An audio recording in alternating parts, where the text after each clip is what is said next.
إن الحمد لله نحمده ونستعينه ونستغفره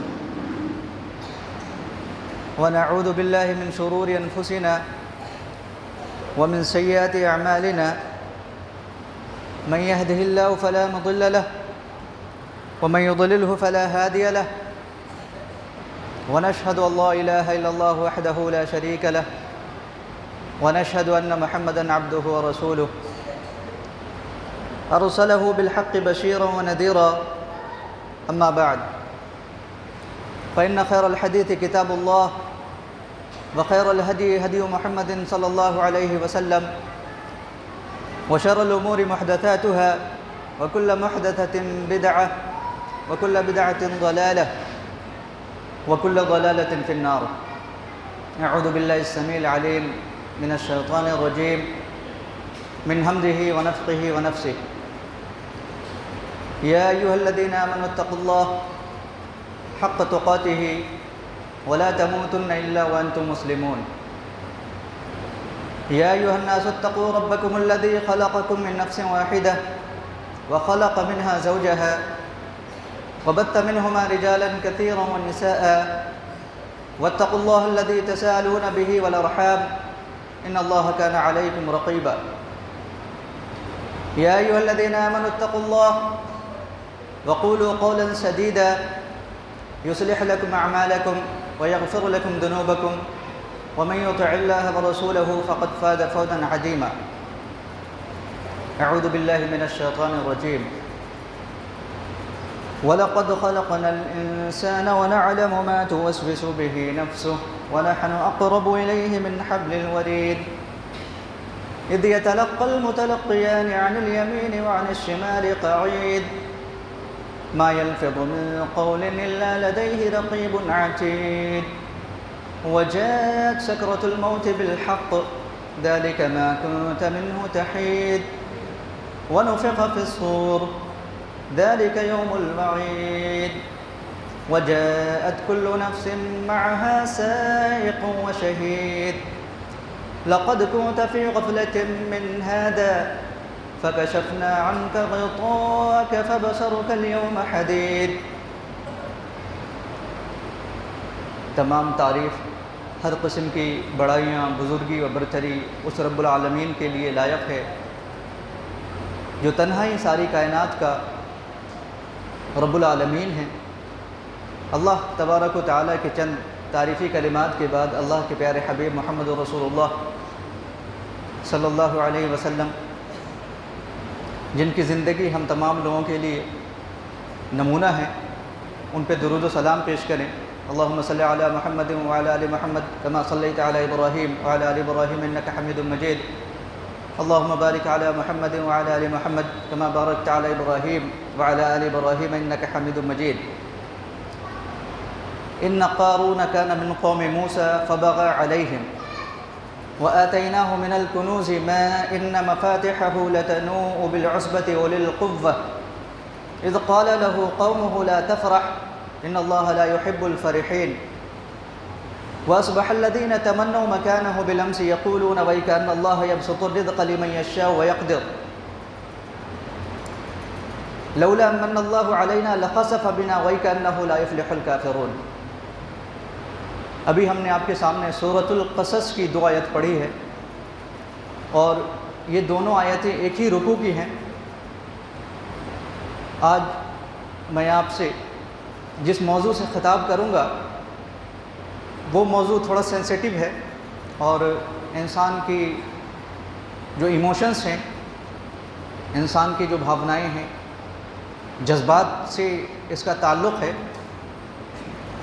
اللہ تبارک و تعالیٰ نے قرآن کریم کے اندر مختلف قسم کی واقعات اور قصص کو بیان کیا ہے.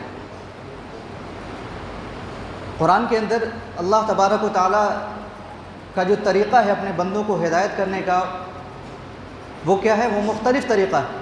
اس میں ایک طریقہ ہے اسٹوری ٹیلنگ کا. بہت سارے لوگ جو بچوں کو پڑھاتے ہیں یا جنہوں نے بی ایڈ ایم ایڈ وغیرہ کیا ہوگا، انہیں بھی بچوں کو پڑھانے کے مختلف طریقوں کے بارے میں ٹرینڈ کیا جاتا ہے، جیسے کہ امیجز دیکھ کے پڑھانا، سمبول کے تھرو پڑھانا، کہانیاں سنا کے پڑھانا، لیکن سب کے پیچھے جو مقصد ہوتا ہے وہ کہ بچوں کو ایسی چیزیں ڈیلیور کر دی جائیں جن کو دیکھ کے بچے سمجھ جائیں، یعنی ان کی کیا کر دی جائے، ان کی ذہن نشینی یعنی ذہن سازی کر دی جائے۔ انسان کی زندگی میں سب سے زبردست جو تربیت ہوتی ہے وہ کیا ہے؟ وہ انسان کے رویے اور اس کے بیہیویئر کا موڈیفیکیشن۔ اگر انسان کی تربیت نہ کی جائے تو انسان کس طرح سے بیہیو کرے گا؟ انسان کے اندر جو اس کی ضروریات ہیں اور جانوروں کے اندر جو اس کی ضروریات ہیں وہ دونوں سیم ہیں۔ وہ بھی اپنی نسل کی افزائش کے لیے بھاگ دوڑ کرتے ہیں، اپنے آپ کو زندہ رکھنے کے لیے، اسی طریقے سے انسان کے اندر ہے۔ لیکن فرق کیا ہے؟ یہی فرق ہے۔ اللہ تبارک و تعالیٰ نے ان آیتوں کے اندر ہم تمام لوگوں کی اور اہل مشرکین، اہل عرب جس طریقے سے نبی کریم صلی اللہ علیہ وسلم کے ساتھ پیش آتے تھے اور ان کے رویے، یعنی ان کی جو نفسیاتی خرابیاں تھیں، جو بیماریاں تھیں، وہ کیا تھی؟ ان قارون کان من قوم موسیٰ فبغى علیہ۔ اللہ تبارک و تعالیٰ فرماتا ہے کہ بے شک قارون موسیٰ کے لوگوں میں سے تھا۔ قارون کون تھا؟ قارون موسیٰ کے لوگوں میں سے تھا، موسیٰ کے قوم سے تھا۔ اس کے تعلق سے کئی ساری روایات ہے۔ اس میں جو معتبر روایت ہے وہ یہ کہ قارون موسیٰ علیہ السلام کا چچا زاد بھائی تھا۔ اور بھی کچھ روایت ہے جس میں لوگ لکھتے ہیں کہ موسیٰ علیہ السلام کا چچا تھا، اور کچھ لوگ خالہ زاد بھائی بھی بتاتے ہیں۔ لیکن اللہ تبارک و تعالیٰ نے جو ریلیشن شپ ہے اس کو کلیئر نہیں کیا، صرف بتایا ان قارون کان من قوم موسیٰ۔ یہ یقیناً قارون کون تھا؟ موسیٰ کی قوم سے تھا، موسیٰ کے لوگوں سے تھا۔ فبغى علیہم، اب کیا کیا اس نے؟ موسیٰ کی قوم سے تھا، فبغى علیہم، پھر وہ ان پہ زیادتی کرنے لگا، ان کے ساتھ برا سلوک کرنے لگا، ان کے ساتھ برے طریقے سے ویوہار کرنے لگا۔ انگریزی میں جو اس کو ٹرانسلیٹ کرتے ہیں وہ اس طریقے سے، پھر کیا کیا وہ کہ غلط طریقے سے، یعنی ایروگینٹلی بیہیو ٹورڈز دیم، غلط طریقے سے ان کے ساتھ بیہیو کرنے لگا، برا رویہ اور برے سلوک کے ساتھ پیش آنے لگا۔ کن کے ساتھ؟ اپنے قوم کے لوگوں کے ساتھ، اپنے بھائیوں کے ساتھ۔ وَآتَيْنَاهُ مِنَ الْكُنُوزِ، اللہ تبارک و تعالیٰ فرماتا ہے کہ ہم نے اسے خزانوں سے اتنا دیا تھا، مَا إِنَّ مَفَاتِحَهُ، کہ جن کی چابیاں لَتَنُوءُ بِالْعُصْبَةِ أُولِي الْقُوَّةِ، یعنی ہم نے خزانوں سے اسے اتنا دیا تھا جن کی چابیاں کو اٹھانے کے لیے خوب طاقتور لوگوں کی بڑی جماعت کی درکار ہوتی تھی۔ اور روایت کے اندر لکھتے ہیں کہ قارون کے خزانوں کی جو چابیاں تھیں اس کا سائز ایک ایک بیتہ کے برابر تھا، ایک بالشت۔ مختلف اسٹور روم تھے خزانوں کے اور ان کی چابیاں تھیں۔ ان چابیوں کو اٹھانے کے لیے قوی یعنی طاقتور لوگوں کی جو جماعت تھی وہ بھی اٹھا نہیں پاتی تھی، اتنا خزانہ اللہ نے ان سے دیا ہوا تھا۔ اور جب اس کے خزانوں کی چابیاں، یعنی جب وہ کہیں جاتا تھا تو خچروں کے اوپر سوار کی جاتی تھی، گدھے اور گھوڑے کے بیچ کا جو ایک جانور ہوتا ہے۔ ان آیتوں کے اندر اللہ تبارک و تعالیٰ نے ایک سین امیجن کیا ہے، اور جو بھی قرآن کو گہرائی کے ساتھ پڑھتا ہے اس کے ذہن میں، اس کے تصور میں اسی طریقے سے سین کریٹ ہوتا ہے جس طریقے سے ہم پردے پہ کوئی فلمیں دیکھ رہے ہوتے ہیں، ہم پردے کے اوپر کوئی اسٹوری جسے فلمایا گیا ہو جس طریقے سے دیکھ رہے ہوتے ہیں، اسی طریقے سے ایک تصور انسان کے ذہن میں بنتا ہے، اور یہی طریقہ ہے اللہ تبارک و تعالیٰ کا انسان کی ہدایت کرنے کا۔ اللہ نے فرمایا کہ ہم نے اسے خزانوں سے اتنا دے رکھا تھا جس کی چابیاں بڑی جماعت، مضبوط جماعت لوگوں کی بھی اٹھانے سے قاصر تھی۔ وَآتَيْنَاهُ مِنَ الْكُنُوزِ مَا إِنَّ مَفَاتِحَهُ لَتَنُوءُ بِالْعُصْبَةِ أُولِي الْقُوَّةِ إِذْ قَالَ لَهُ قَوْمُهُ لَا تَفْرَحْ، جب اس کے قوم کے یعنی ان کے لوگوں نے اس سے کہا قارون سے لا تفرح، پھولے مت سما، کیا کہا؟ اترا مت، ان اللہ لا يحب الفرحین، یقین جانو کہ اللہ اترانے والوں کو، جو اپنے آپ میں اور اپنی جو مادی چیزیں ہیں ان کو دیکھ دیکھ کے اس پہ اتراتے ہیں، اللہ تعالیٰ ایسے لوگوں کو پسند نہیں کرتا۔ کس نے کہا؟ اس کے قوم کو لوگوں نے کہا۔ آیت کون بیان کر رہا ہے؟ آیت اللہ تبارک و تعالیٰ بیان کر رہا ہے۔ پہلے قارون کا تعارف کرایا کہ قارون کون تھا؟ قارون موسیٰ کی قوم سے تھا۔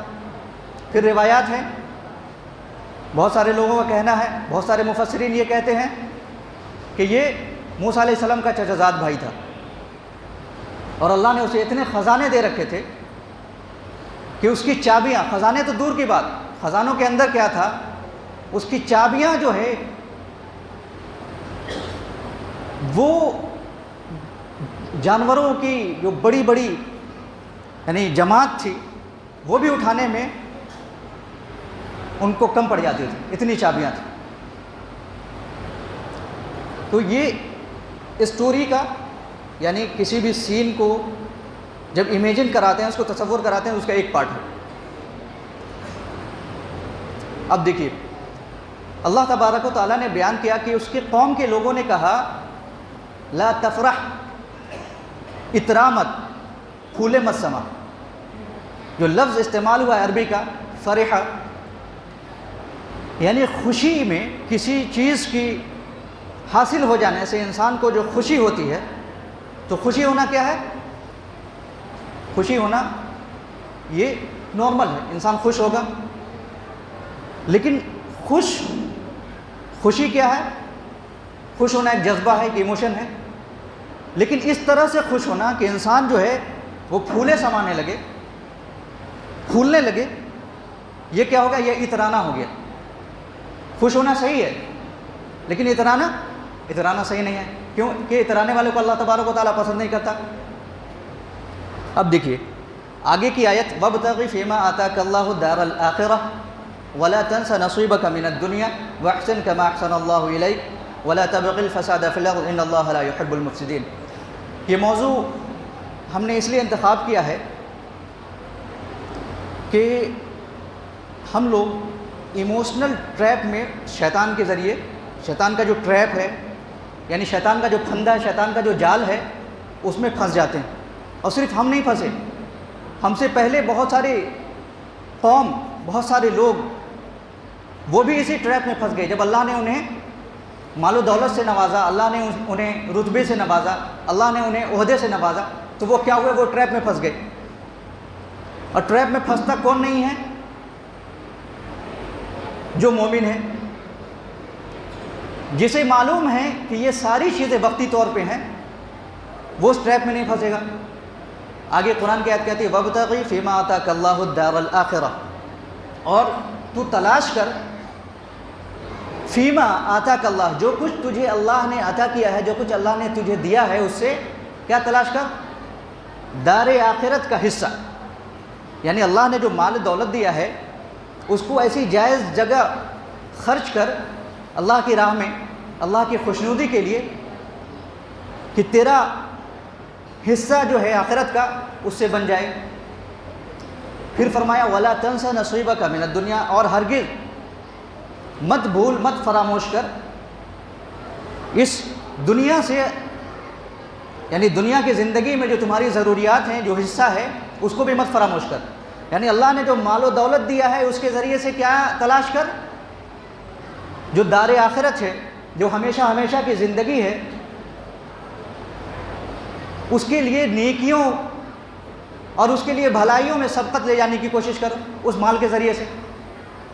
اور یہ کہ اللہ نے جو مال و دولت دیا ہے اس سے تم اور تمہاری اہل کی جو ضروریات ہیں اس کو بھی جائز طریقے سے پورا کرو، اس کو بھی فراموش مت کرو۔ وَأَحْسِن كَمَا أَحْسَنَ اللَّهُ إِلَيْكَ، اور احسان کر لوگوں کے اوپر، کما احسن اللہ، جسٹ لائک اللہ نے جیسا تم پہ احسان کیا ہے، یعنی اللہ نے تمہیں مال دولت دیا ہے تو تو بھی کیا کر، یہ جو ضرورت مند ہیں، جو حقدار ہیں، ان کا حصہ فراموش نہ کر، انہیں بھی جیسے اللہ نے تیرے اوپر احسان کیا ہے تو بھی اللہ کے بندوں کے اوپر احسان کر۔ وَلَا تَبْغِ الْفَسَادَ فِي الْأَرْضِ، اور ہرگز زمین میں بگاڑ پیدا کرنے کی کوشش مت کر۔ ان اللہ لا يحب المفسدین، اور یقین جان کہ اللہ تبارک و تعالی فسادیوں کو، جو مسچیفر ہیں، اللہ تبارک و تعالی ان کو پسند نہیں کرتا۔ اس آیت کے اندر اللہ تبارک و تعالی نے انسان کے اس رویے اور بیہیویئر کو کوٹ کیا ہے، یعنی کہتے ہیں نا کہ سین کے اندر قید کیا ہے،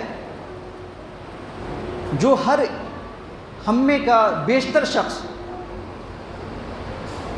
اگر اللہ نے اسے مال دولت سے نوازا ہے تو اس ٹریپ میں پھنس جاتا ہے،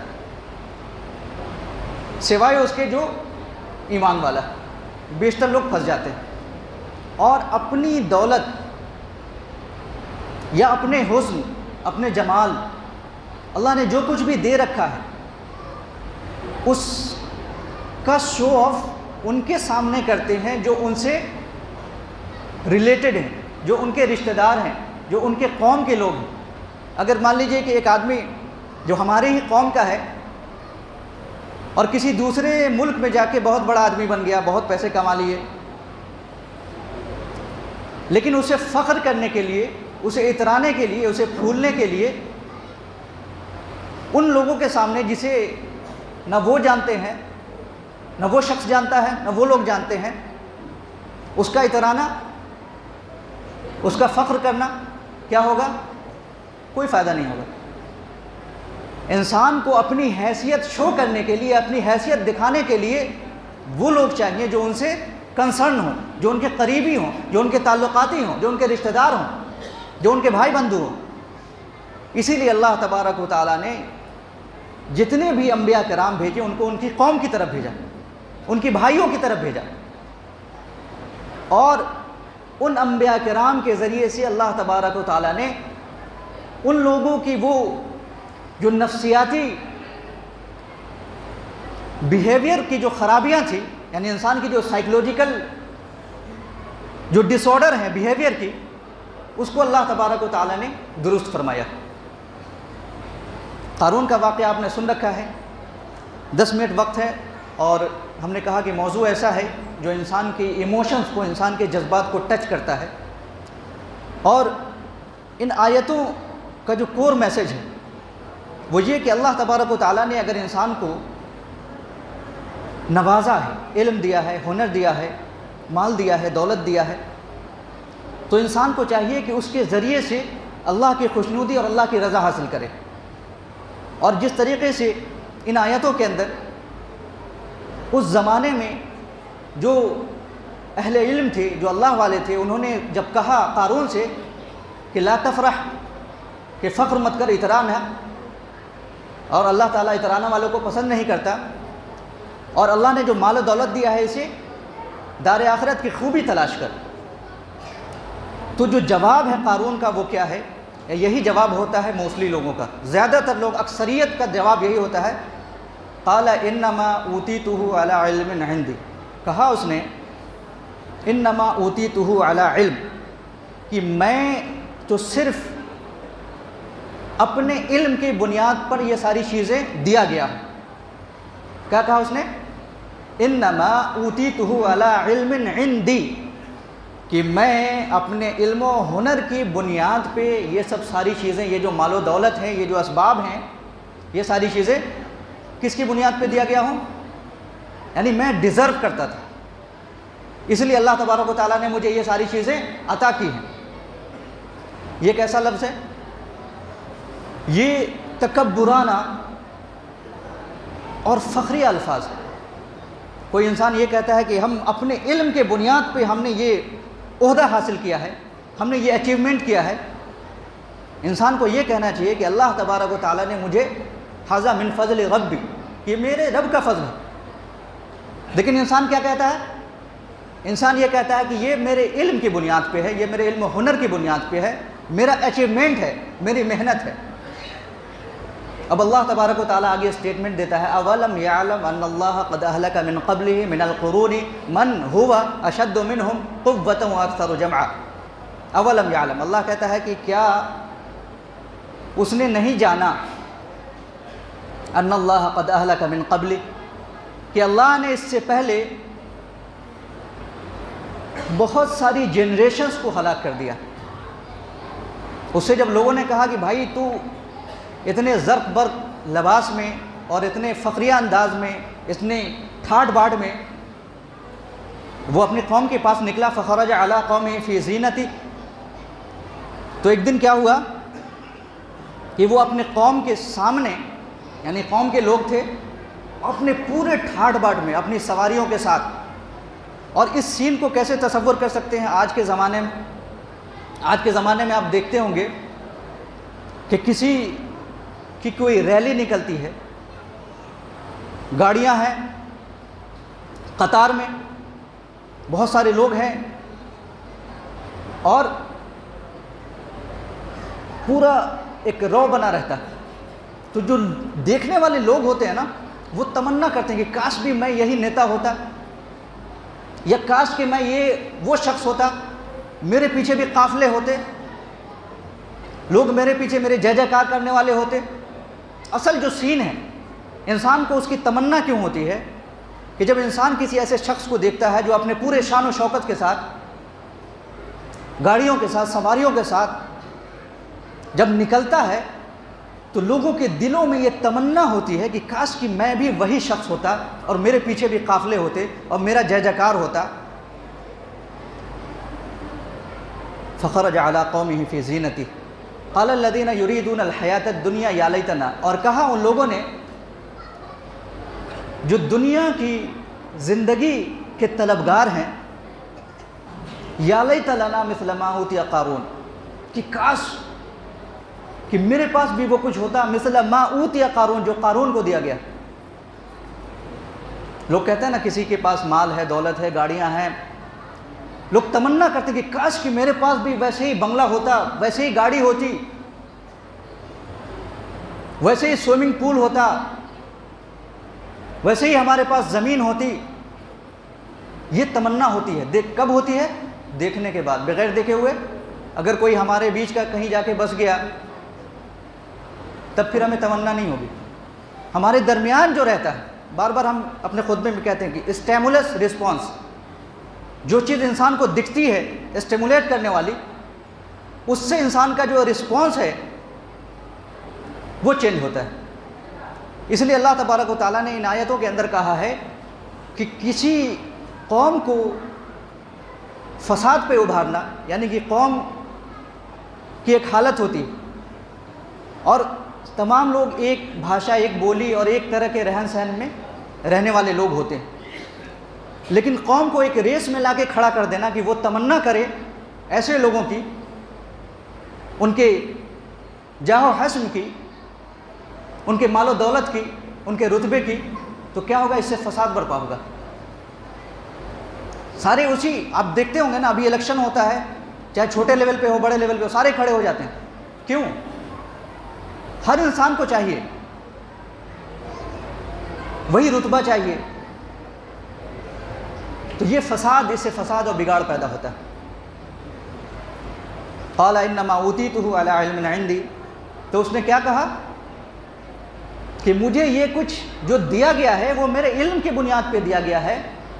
اللہ کہتا ہے اولم یعلم ان اللہ، کہ کیا اس نے نہیں جانا، کیا وہ نہیں جانتا ہے کہ ان اللہ قد اہلک من قبلہ من القرون، کہ اللہ تعالیٰ نے اس سے پہلے کتنے ہی جنریشنز کو، کتنے ہی قوموں کو ہلاک کر دیا ہے جن کی کوئی نشانیاں نہیں ہیں، کوئی نام لینے والا نہیں ہے، نہ ان کے مکانات ہیں بھی تو کھنڈر پڑے ہوئے ہیں۔ دیکھیں کہیں بھی آپ جائیں گے آپ کو بہت ساری ایسے ہسٹوریکل پیلیسز ملیں گی، ان کا کوئی نام لینے والا نہیں ہے، کہاں چلے گئے وہ لوگ؟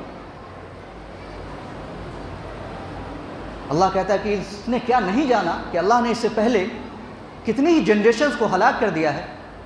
من ہوا اشد منہم قوہ، من ہوا اشد من، کہ وہ لوگ اس سے یعنی اس قارون سے مین پاور میں، قوت میں بھی زیادہ تھے، وہ اکثر و جمع، اور ان کی جو مال ہے، ان کا جو مال و دولت ہے وہ بھی ان سے زیادہ تھی، یعنی ان کی جو جمعیت تھی، ان کا جو مین پاور تھا وہ بھی اس سے زیادہ تھا، اور ان کے پاس جو خزانے تھے وہ بھی اس سے زیادہ تھے۔ من هو اشد منهم قوة ولا يسأل عن ذنوبهم المجرمون، اور یہ کہ مجرموں سے ان کے گناہوں کے متعلق سوال نہیں کیے جاتے، ان سے پوچھا نہیں جاتا۔ 5 منٹ بچا ہوا ہے، ہم نے کہا کہ یہ موضوع بڑا سینسیٹیو ہے اور اس کو آدھے گھنٹے کے خطبے میں ختم کرنا مشکل کام ہے۔ یہ موضوع کا ہم نے اس لیے انتخاب کیا ہے کہ اللہ تبارک و تعالیٰ نے اسے ان آیتوں میں جو بہت پوائنٹ کی باتیں بتائی ہیں، وہ یہ کہ انسان فساد پہ کن کو ابھارتا ہے؟ اپنے ہی لوگوں کو۔ جیسے کہ یہ قارون کون تھا؟ قارون موسیٰ علیہ السلام کی قوم سے تھا، اور روایت میں ہے کہ ان کا چچزاد بھائی تھا۔ تو اس کا جو کمپیریزن تھا موسیٰ علیہ السلام سے وہ یہ کہ اللہ نے تمہیں نبوت بخشی ہے تو اللہ نے مجھے مال و دولت عطا کیا ہے، اور وہ کیا کرتا تھا؟ اپنے قوم کے سامنے اپنے پورے شان و شوکت کے ساتھ نکلا، جیسے کہ یہ آیت بیان کر رہی ہے، اور لوگ تمنا کرنے لگے کہ کاش کہ میرے پاس بھی یہی سب کچھ ہوتا۔ اب جو ہم نے ایک آیت پڑھی تھی اس کا ترجمہ کریں گے اور انشاءاللہ اپنی بات کو ختم کریں گے۔ اللہ تبارک و تعالیٰ نے فَخَسَفْنَا بِهِ وَبِدَارِهِ الْأَرْضِ فَمَا كَانَ لَهُ مِنْ فِئَةٍ يَنْصُرُونَهُ مِنْ دُونِ اللَّهِ وَمَا كَانَ مِنَ الْمُنتَصِرِينَ۔ سرسری طور پہ کہ اللہ تبارک و تعالیٰ نے فَخَسَفْنَا بِهِ اسے زمین میں دھسا دیا، وَبِدَارِهِ الْأَرْضِ اور اس کے محل کو بھی، فَمَا كَانَ لَهُ مِنْ فِئَةٍ پھر نہیں ہوا اس کے لیے، قارون کے لیے کوئی جماعت، کوئی گروہ جو اس کی مدد کرتی، وَمَا كَانَ مِنَ الْمُنتَصِرِينَ اور نہ ہی وہ اپنی مدد، اپنی ہیلپ خود کر سکا۔ وَأَصْبَحَ الَّذِينَ تَمَنَّوْا مَكَانَهُ بِالْأَمْسِ اور وہ لوگ جو کل تمنا کر رہے تھے، جب وہ اپنے پورے شان و شوکت کے ساتھ، اپنی سواریوں کے ساتھ، اپنے نوکر چاکر اور غلام کے ساتھ جب نکلا پورے ٹھاٹ باٹ میں، تو لوگ اشش کرنے لگے یا لیت لنا مثل ما اوتی قارون، کہ کاش کہ میرے پاس بھی ایسا ہوتا۔ جو کل تمنا کر رہے تھے ان کے بارے میں یہاں بیان ہو رہا، وَأَصْبَحَ الَّذِينَ تَمَنَّوْا مَكَانَهُ بِالْأَمْسِ اور وہ جو کل قارون کے رتبے اور شان و شوکت کی تمنا کر رہے تھے کہ کاش کہ وہ ہمیں بھی حاصل ہو جائے۔ وَأَصْبَحَ الَّذِينَ تَمَنَّوْا مَكَانَهُ بِالْأَمْسِ يَقُولُونَ وہ کہنے لگے وَيْكَأَنَّ اللَّهَ يَبْسُطُ الرِّزْقَ لِمَن يَشَاءُ وَيَقْدِرُ وہ کہنے لگے کہ اللہ جس کے لیے چاہتا ہے رزق کھول دیتا ہے، کشادہ کر دیتا ہے، وَيَقْدِرُ اور جس کے لیے چاہتا ہے تنگ کر دیتا ہے۔ کل تک جو تمنا کر رہے تھے قارون کے رتبے کی، اس کے شان و شوکت کی، اس کے جاہ و حشم کی، جب وہ دھسا دیا گیا اپنے محل سمیت، تو وہ کیا کہنے لگے کہ اللہ ہی چاہتا ہے جس کے رزق کو کشادہ کر دیتا ہے، اور اللہ ہی چاہتا ہے جس کے لیے رزق کو تنگ کر دیتا ہے۔ لولا من اللہ اللہ کی اگر ہمارے اوپر مہربانی نہ ہوتی، اللہ کا احسان نہ ہوتا، لخسف بنا تو ضرور ہم بھی دھسا دیے جاتے۔ لولا من اللہ علینا لخسف بنا وَيْكَأَنَّهُ لَا يُفْلِحُ الْكَافِرُونَ اور تباہی ہو کہ جو ناشکرے ہیں، جو کافر ہیں، وہ کبھی کامیاب نہیں ہوتے۔ کہ جو کافر ہیں، جو ناشکرے ہیں اللہ نے جن کو دیا ہے، اور ان چیزوں کے متعلق وہ اللہ کا شکر ادا نہیں کرتے، وہ ساری اچیومنٹ جو بھی ان کو حاصل ہے وہ سارا کا سارا کریڈٹ اپنے آپ کو دیتے ہیں. جیسے کہ ان آیتوں کے اندر کہا گیا قال انما اوتیتہ علی علم عندی یقولون وَإِكَأَنَّ اللَّهَ يَبْسُطُ الرِّزْقَ لِمَن يَشَاءُ وَيَقْدِرُ لَوْلَا مَنَّ اللَّهُ عَلَيْنَا لَخَسَفَ بِنَا وَإِكَأَنَّهُ لَا يُفْلِحُ الْكَافِرُونَ تِلْكَ الدَّارُ الْآخِرَةُ نَجْعَلُهَا لِلَّذِينَ لَا يُرِيدُونَ عُلُوًّا فِي الْأَرْضِ وَلَا فَسَادًا وَالْعَاقِبَةُ لِلْمُتَّقِينَ. بس اسی آیت کے ساتھ ہم اپنی بات کو ختم کریں گے. اللہ تبارک و تعالی اپنے بندوں کو یہ ہدایت کرتا ہے کہ یہ دار آخرت نجعلوہا، ہم نے اسے بنا دیا ہے، للذین، ان لوگوں کے لیے لا یریدون علوا فی الارض، کہ جو نہیں چاہتے ہیں زمین میں بڑے بن کے رہنا. علوا فی الارض، اللہ نے دار آخرت کن لوگوں کے لیے تیار کیا ہے، کن لوگوں کے لیے بنایا ہے؟ کہ جو زمین میں بڑے بن کے رہنا نہیں چاہتے. بہت سارے لوگ ہیں جو بڑے ہیں، اللہ نے انہیں بہت ساری چیزوں سے نوازا ہے، لیکن آپ ان سے ملیے گا تو بلا کی خاکساری، بلا کا انکسار ان کے اندر پائیے گا. اور ویسے لوگ نہیں ہیں تو اللہ تبارک و تعالیٰ نے ویسے لوگوں کا ذکر قرآن کے اندر کیا. جو انبیاء کرام کا جو ذکر ہے وہ ویسے ہی لوگ تھے. سلیمان علیہ السلام، اللہ نے ایسی بادشاہت دی کہ دنیا میں ایسی بادشاہت کسی کو نہیں ملنے والی. لیکن کیا دعا کرتے ہیں؟ الحمدللہ الذی فضلنا علی کثیر من عبادہ المؤمنین رب اوزعنی ان اشکر نعمتک التی انعمت علی وعلی والدی وان اعمل صالحا ترضاہ واصلح لی فی ذریتی انی تبت الیک وانی من المسلمین. قرآن کے پڑھنے سے اور انبیاء کرام کی جو صفت ہے اس کو پڑھنے سے انسان کے اندر اس کا جو بیہیویئر ہے، اس کا جو رویہ ہے، اس میں تبدیلی آتی ہے. اور ان واقعات کو نہیں پڑھنے سے، ان قصص کو نہیں سننے سے انسان کے اندر فرعون، حامان، قارون اور نہ جانے ایسے کتنے ہی ظالم جن کی تاریخ، جن کی ہسٹری قرآن کے اندر موجود ہے، ان کے رویے اور ان کے بیہیویئر کو اپنے آپ ہی شیطان ان کو کیا کرتا ہے؟ ان کے رنگ میں رنگ دیتا ہے. اللہ تبارک و تعالیٰ سے دعا ہے کہ اللہ تبارک و تعالیٰ ہم تمام لوگوں کے اندر جو انبیاء کرام کی جو صفت تھی، ہم اس حصے کو تو نہیں پا سکتے، لیکن ہم اللہ سے دعا کر سکتے ہیں کہ اللہ تبارک و تعالیٰ ہمیں جو صالحین کی جو صفت ہے اس کو اپنانے والا اور اس پہ عمل کرنے والا بنا دے. وآخر دعوانا ان الحمد للہ رب العالمین.